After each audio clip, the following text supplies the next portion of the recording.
Hi there, I'm Dr. Noel Nelson, and it's my pleasure to share a few thoughts with you today, some uplifting, inspiring, and practical tips to help you find greater happiness and success in your life. Today's topic: what my rescue puppy taught me about the power of together. A while back, I adopted a rescue dog, a 1-year-old German Shepherd, and as is true of most rescue dogs, he was an anxious, insecure puppy. Nonetheless, as I stood in front of him and gently petted his head, I was surprised when he cringed and backed away. Then I remembered that his experience with humans before his rescue had been less than ideal. Much less. Try chained outside to a post less. So I tried another approach. I waited a moment, then stood by his side, facing in the same direction that he was facing. I reached down and petted his head. No cringing. I petted his long neck and down his back, and soon he was leaning against me, content, no longer insecure. Ah, the power of together.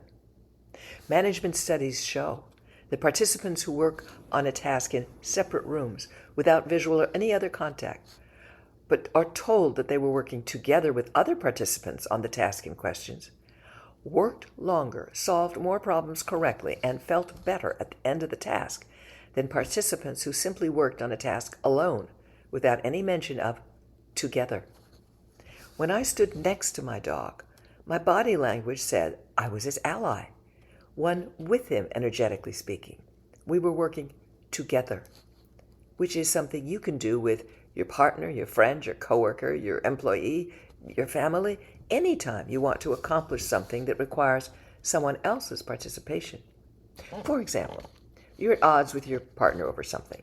You don't agree on the purchase of a big-ticket item or the choice of schooling for your child or even how to get the housework done.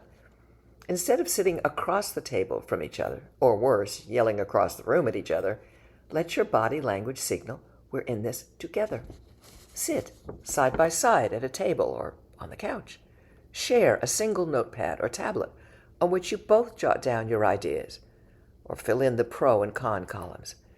These simple physical adjustments are all it takes to get the energy of together going in your discussion, which will make a satisfying resolution flow far more easily.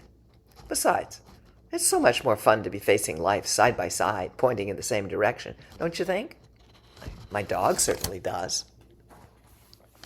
Thank you for listening to Up, and check out my latest book, Phoenix Rising: Surviving Catastrophic Loss, Fires, Floods, Hurricanes, and Tornadoes.